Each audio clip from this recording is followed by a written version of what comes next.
Le agradezco a David Saucedo, especialista en seguridad, que esté con nosotros esta tarde. David, ¿cómo está? Muy buenas tardes. ¿Qué tal, Juan Carlos? Qué gusto saludarte a ti, el auditorio. Esta semana dos eventos, uno, la presentación del informe mensual por parte de la Secretaria de Seguridad y Protección Ciudadana, Rosa Isela Rodríguez, en donde destaca cómo se ha comportado el delito, los delitos se han comportado en 50 municipios prioritarios para el gobierno federal y para la Secretaría de Seguridad, y también la presentación de la encuesta trimestral de percepción de seguridad pública urbana del Instituto Nacional de Estadística y Geografía. David, ¿hay relación entre la percepción, porque sale Fresnillo, sale Cajeme, como los dos municipios con mayor percepción de inseguridad, y los hechos de violencia? ¿Está conectada la percepción con la realidad? Bueno, lo que hemos visto a lo largo de las últimas mediciones que se han estado levantando en materia de inseguridad es que tarda mucho el ciudadano en percibir que haya descensos en la incidencia delictiva. Este es un fenómeno ya más o menos conocido por los encuestadores.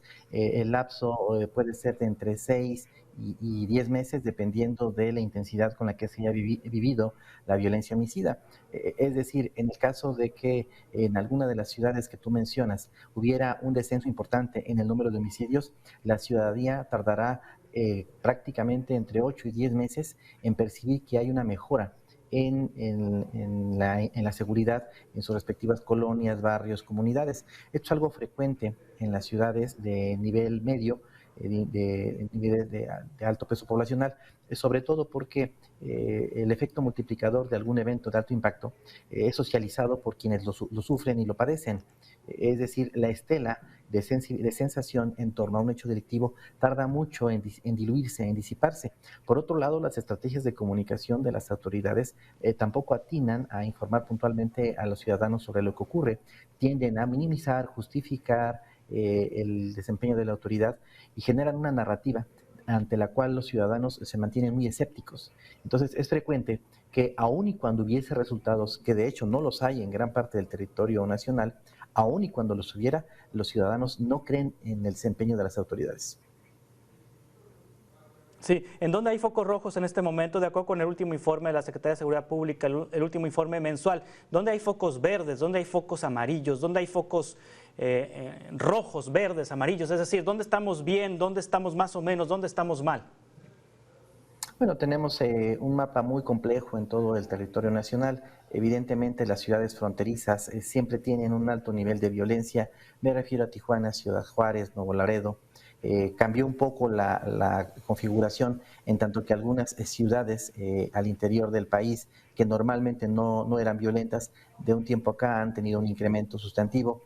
Hay, de hecho, otro tipo de conflictos, como el conflicto michoacano, en donde estamos viendo ejércitos de ocupación, un ejército regular, que es el Cártel Jalisco Nueva Generación, que está tratando de conquistar territorios en el estado de Michoacán. Tenemos una larga guerra de cárteles en el estado de Zacatecas, también en el estado de Guanajuato, y también tenemos, hay que mencionarlo, algunos remansos, algunos oasis de paz, como lo son los estados de Aguascalientes, Querétaro y Yucatán, pero no tanto a un desempeño brillante de las autoridades, sino a que hay por todo el territorio nacional zonas francas, es decir, territorios en donde los propios cárteles llegan a acuerdos para que no haya eventos de alto impacto en estas zonas, sobre todo porque se trata de espacios en donde se encuentran habitando, viviendo las familias de los narcotraficantes de alto perfil. Esto es algo que ya había ocurrido en el pasado. La Ciudad de México durante muchos años fue de hecho una zona franca en donde todos los cárteles podían trabajar en actividades de narcomenudeo debido al tamaño de la población, pero estaban impedidos, había un acuerdo para que no hubiera eventos de alto impacto. Esos viejos acuerdos terminaron y terminaron un poco antes de que hubiera el atentado en contra de Omar García Harfuch, el secretario de Seguridad Pública de la Ciudad de México. Sí, es así como las series de Netflix entonces, o como se cuenta del viejo narco mexicano, se reúnen los capos de la droga y se ponen de acuerdo para repartirse territorios y para decidir dónde hay paz y dónde hay guerra. Es así de burdo, así como de ciencia ficción. Te diría que en algunas ocasiones las propias autoridades forman parte de estas negociaciones. A veces son los árbitros quienes participan en este tipo de mediaciones. Esto lo conocimos, por ejemplo, en el caso del juicio que se llevó en contra de de Edgar Beitia, el exfiscal de Nayarit, que él confesó que pues prácticamente él pacificó al Estado de Nayarit, pero no debido a una acción de la autoridad o de persecución de los criminales, sino sentando en la mesa a todos los cárteles que tenían alguna rebanada del pastel nayarita y cómo se dividieron territorios. Pero esta situación ha cambiado con el tiempo. Actualmente en el país vivimos una guerra civil entre dos organizaciones de macrocriminalidad. Hablamos del cártel de Sinaloa y del cártel Jalisco Nueva Generación.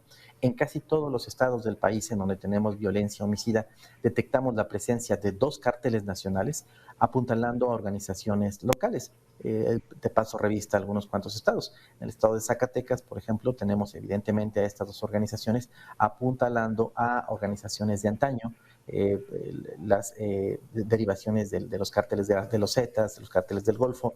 En el estado de Michoacán tenemos a la Unión Cárteles Unidos y grupos de autodefensa siendo apuntalados por el cártel de Sinaloa y las fuerzas de invasión del cártel Jalisco Nueva Generación tratando de apoderarse de la zona de Temascaltepec.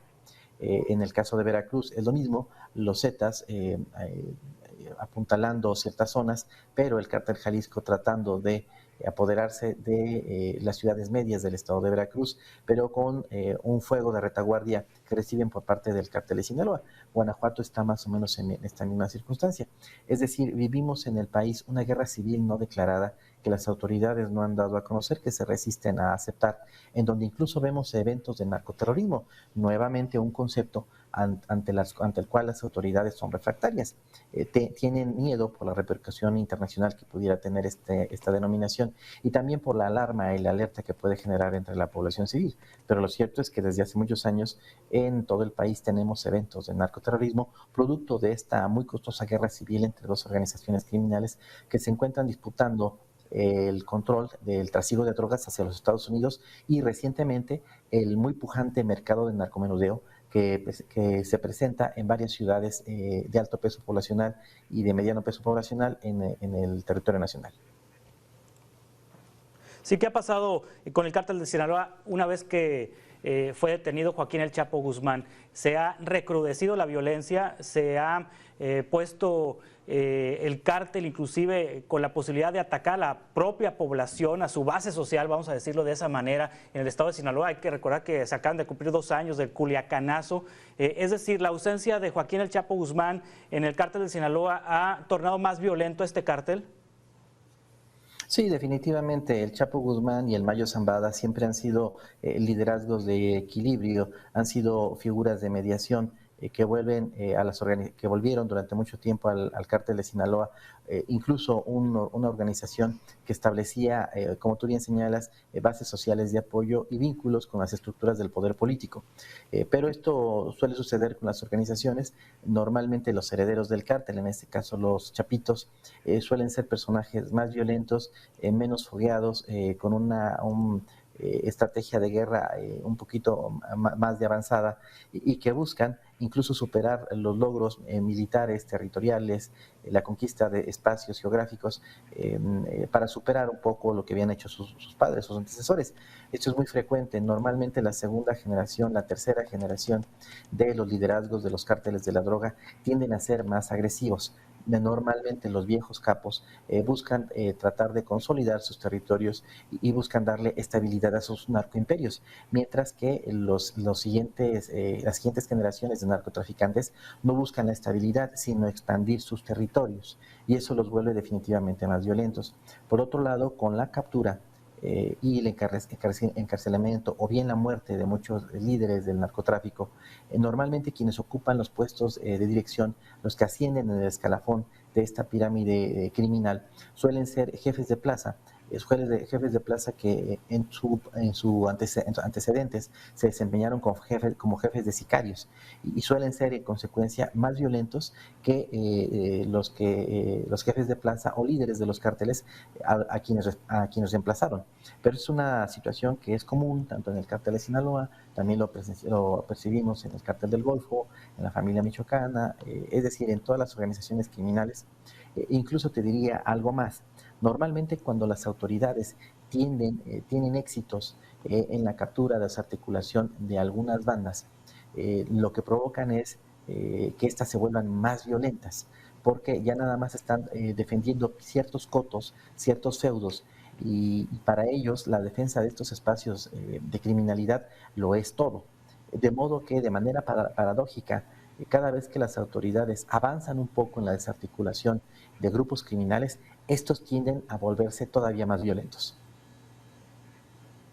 Sí, los viejones están de regreso, es decir, Rafael Caro Quintero, por ejemplo, Caro Quintero está de vuelta. En algún momento Alfonso Durazo, como secretario de Seguridad, atribuía la violencia en Sonora al regreso de Caro Quintero y el regreso por sus fueros.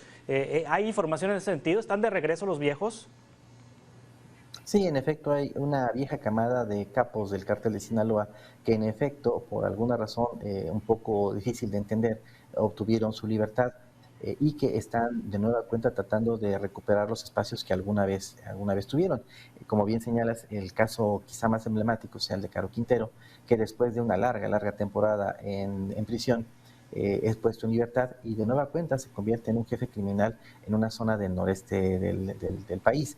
Es un poco raro ver esta combinación de narco juniors con viejos capos de la vieja guardia, pero está generando una combinación explosiva. Pareciera que los viejos capos están tratando ahora de ser todavía más violentos que los jóvenes narcotraficantes que le sucedieron.